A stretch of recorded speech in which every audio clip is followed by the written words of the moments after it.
నమస్తే, welcome to Suman TV. నేను హరిత. పిల్లలు లేని వారికి బంజారా హిల్స్ లోని ఈషా ఫర్టిలిటీ సెంటర్ ఒక బెస్ట్ ఆప్షన్ గా చెప్పొచ్చు. ఎందుకంటే ఇక్కడ 90% సక్సెస్ రేటు ఉంటుంది కాబట్టి. సో అందుకే నేను ఇక్కడికి వచ్చాను. ఒకసారి లోపలికి వెళ్దాం, అసలు ఐవీఎఫ్ ట్రీట్మెంట్ ఎలా చేస్తారో తెలుసుకుందాం, పదండి. సో ఒకసారి ఐవీఎఫ్ సెంటర్ లోపలికి వస్తున్నాం మనము. ఎదురుగా ఉన్నారు Eesha fertility centre founder doctor Chandana Lakkireddy. నమస్తే మేడం, ఎలా ఉన్నారు? బాగున్నాను, మీరు?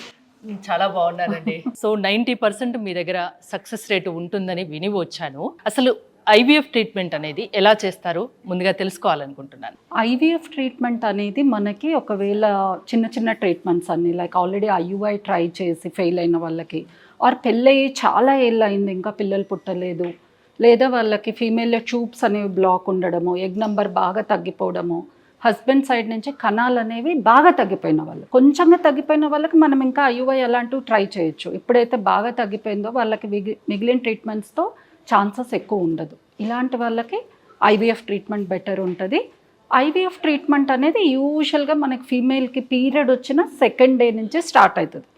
సో సెకండ్ డే రోజు వాళ్ళు మా హాస్పిటల్కి వస్తే ఫస్ట్ మనం చేసేది ఏంటి, స్కాను, బ్లడ్ టెస్ట్. దీన్ని బట్టి ఆ నెల స్టార్ట్ చేయొచ్చా అనేది చూసుకుంటాం అన్నమాట. ఈ 2 టెస్టులు చేస్తే సరిపోతుంది. అంటే వాళ్ళకి అంతకు ముందు ఆల్రెడీ ప్రీ టెస్ట్లు అనేది చేసి వాళ్ళకంతా ఫిట్నెస్ అదంతా చూసుకొని ఏమైనా విటమిన్స్ సప్లిమెంట్స్ పెట్టేది ఉంటే అవన్నీ స్టార్ట్ చేసింటాం ఆల్రెడీ. ఇది యాక్చువల్ ప్రాసెస్ రోజు మాత్రం వాళ్ళ హాస్పిటల్కి సెకండ్ ఆర్ థర్డ్ డే రావాల్సి ఉంటుంది. అంటే ప్రాసెస్ రోజు అడ్మిషన్ కంపల్సరీనా అండి? ఇక్కడ ఏం అక్కర్లేదు, ఇది డే కేస్ ప్రొసీజర్ అంటాం. అసలు ఐవీఎఫ్ చేసుకుంటున్న రోజులు వాళ్ళ నార్మల్ పనులన్నీ, వాళ్ళ ఆఫీస్కి వెళ్ళే వాళ్ళు ఉంటే ఆఫీస్కి వెళ్ళడం మొత్తం చేసుకోవచ్చు. ఏ రోజైతే ఎగ్ పికప్ అవుతుందో అదే రోజు మనకి రికవరీ రూమ్లో ఒక 2 to 3 hours స్టే ఉంటుంది. అది కూడా నేను మీకు ప్రాక్టికల్గా చూపిస్తాను. ఓకే, ఇంకో చిన్న డౌట్ ఏంటంటే చాలా మందిలో ఐవీఎఫ్ అంటే ఏదో ఇంజెక్షన్లు ఉంటాయి, పెయిన్ ఉంటుంది, ఇదొక అపోహ ఉంది. నిజంగానే పెయిన్ ఉంటుందా? ఈ ఇంజెక్షన్స్ అనేవి ఇవ్వడము కరెక్టే, కానీ ఇవి ఎలా అంటే ఇన్సులిన్ ఇంజెక్షన్ లాగా చాలా చిన్న నీడిల్తో, ఇప్పుడు డయాబెటిక్ పేషెంట్స్ ఎలా అయితే లైఫ్ లాంగ్ తీసుకుంటారో ఈ ఇంజెక్షన్స్ మనం ఒక 10 రోజులు తీసుకోవాల్సి ఉంటుంది. అంటే సబ్క్యూటేనియస్ చిన్న నీడిలు స్కిన్ కింద ఇచ్చే ఇంజెక్షన్స్, అంటే లీస్ట్ పెయిన్ఫుల్ అనమాట. ఓకే, అసలు ప్రాసెస్ ఎలా ఉంటుంది, ఎలా ట్రీట్మెంట్ చేస్తారు చూపిస్తారా? డెఫినెట్గా. మనం ఉన్నది ఇక్కడ, ఇది వెయిటింగ్ ఏరియా. రాగానే ఫస్ట్ ఇక్కడ పేషెంట్స్ అనేది కూర్చోవడము, తర్వాత మనము next consultation room, scan room అనేది చూస్తాం అన్నమాట. ఓకే, అంటే మనం ఇక్కడ ఈషా ఐవీఎఫ్లో మెయిన్గా ఫోకస్ చేసేది ఏంటి, వెయిటింగ్ టైం అనేది మినిమం పెడతాం. ఎందుకంటే ఇప్పుడు ఉన్న బిజీ లైఫ్లో వెయిటింగ్ టైం అనేది ఎవరికైనా చాలా కష్టం. అవును. సో అది వాళ్ళు అపాయింట్మెంట్ తీసుకొని వచ్చిన టైం నుంచి బయటకు వెళ్ళడం maximum 1/2 hour to 1 hour. Okay, అంతకు మించి ఎక్కువ కాదు. ఇంకా వాళ్ళకి ఓన్లీ స్కాన్ ఇంజెక్షన్ ఉన్నప్పుడు 5-10 నిమిషాల్లో కూడా వెళ్ళిపోతారు. ఇప్పుడు మనం ఉన్నవి ఇవన్నీ కన్సల్టేషన్ రూమ్స్. ఓకే, బేసిక్గా ఇవి తర్వాత స్కాన్ రూమ్స్ అన్నమాట. పేషెంట్ని చూడడము,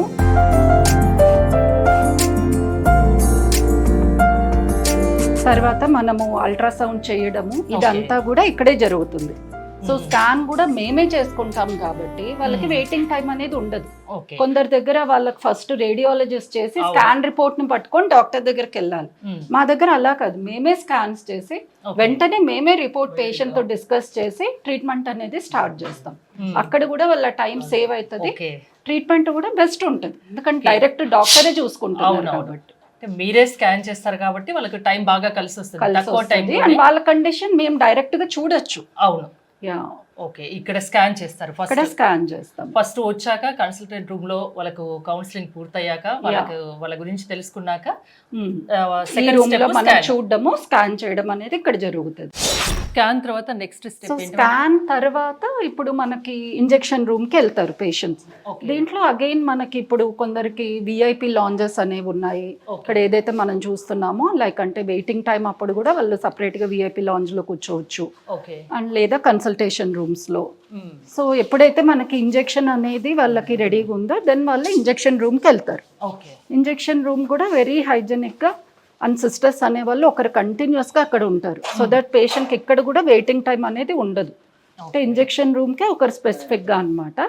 సో ఇది కూడా చాలా క్లీన్గా, హైజెనిక్గా, ఎక్కడ పేషెంట్స్కి ప్రాబ్లం రాకుండా విల్ మెయింటైన్ అనమాట. అంటే ఎన్ని ఇంజెక్షన్స్ తీసుకోవాల్సి ఉంటుంది మేడం? అసలు ఏమి ఇంజెక్షన్స్ ఇవి? వాళ్ళ కండిషన్ బట్టి 2 నుంచి 3 వరకు ఉండొచ్చు, ఈ ఇంజెక్షన్స్ మనం మెయిన్గా ఎగ్ గ్రోత్ గురించి, పెరుగుతున్న ఎగ్స్ బాడీలోకి రిలీజ్ కాకుండా ఉండడానికి ఇస్తాం. సో ఇలా ఒక 8 నుంచి 10 రోజులకి ఎగ్స్ అనేవి మనకు కరెక్ట్గా రెడీ అవుతాయి. సో ఇది ఫీమేల్ సైడ్ నుంచి. సో చాలా మంది హస్బెండ్ కూడా అడుగుతారు, ఇప్పుడు మా హస్బెండ్ ఎన్నిసార్లు రావాలి? హస్బెండ్ బేసిక్గా ఒక 2 సార్లు వస్తే చాలు మనకి ఐవీఎఫ్ ట్రీట్మెంట్. అప్పుడు ఫస్ట్ టైం వచ్చినప్పుడు ఆయన సెమన్ అనేది మనము ఒక శాంపుల్ ఫ్రీజ్ చేపిస్తాం బ్యాకప్ కింద. తర్వాత ఏ రోజైతే ఎగ్స్ తీస్తామో ఫీమేల్ది ఆ రోజు సెకండ్ శాంపుల్ ఇస్తారు. సో అది కూడా దీనికి అటాచ్డే ఉంది, semen collection room, andrology. Next అదే చూడొచ్చు. అంటే అందరికీ ఇంజెక్షన్స్ ఒకేలాగా ఉంటాయా? అందరికీ డోస్ మారుతుంది కానీ ఇచ్చే విధానం ఒకటేలాగా ఒకటే ఉంటుంది. యా. స్కానింగ్ ఆ తర్వాత ఇంజెక్షన్స్. కరెక్ట్.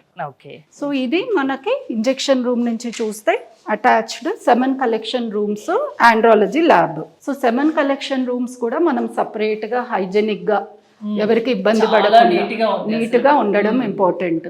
బికాస్ ఐవీఎఫ్ అనేది మేము ఒక ప్రొసీజర్ కిందే లెక్కకేస్తాం కానీ అది ఒక ఆపరేషన్ కాదు. సో దానికి వచ్చే వాళ్ళు కూడా యాక్చువల్ చెప్పాలంటే పేషెంట్స్ కాదు, they are very healthy couple. So వాళ్ళకి అది క్లినిక్ బేస్డ్ ఇవ్వాలనేదే మా ఆశ. అదొక హాస్పిటల్ లాగా, అదొక సెప్టిక్ ప్రొసీజర్ లాగా, ఇన్ఫెక్టివ్ ప్రొసీజర్ లాగా జరగకూడదు. వాళ్ళు ఎలా నవ్వుతూ మా దగ్గరకు వస్తారో అలానే నవ్వుతూ బేబీతో బయటకు వెళ్ళాలనేది మేము ఆశపడతాం. ఇప్పటి వరకు ఎంతమంది ఫ్యామిలీస్ లో ఆ సంతోషాన్ని చూసుంటారు మీరు? ఇంకా అలా మరి మేము లెక్క వేయలేదు కానీ మీరు అన్నట్లు పర్సంటేజ్ ప్రకారం చూస్తే ఐవీఎఫ్ ఒక 60 to 70% వరకు అయితే we are able to give success. Okay, చూసాను గూగుల్లో మీ గురించి సెర్చ్ చేస్తే 5000+ ఫ్యామిలీస్ లో ఒక సంతోషాన్ని నింపారు అని చదివాను. సో వాళ్ళ నుంచి మరి వాళ్ళ ఫ్యామిలీస్ నుంచే ఎంతో మందిని పంపిస్తారు. అంటే మా సెంటర్లో ఎక్కువ వర్డ్ ఆఫ్ మౌత్. అంటే వాళ్ళకి ఆల్రెడీ సక్సెస్ వచ్చి వాళ్ళు మరి ఇంకా కొంతమందిని మా దగ్గరకు పంపించే వాళ్ళే ఎక్కువ ఉంటారు. ఓకే.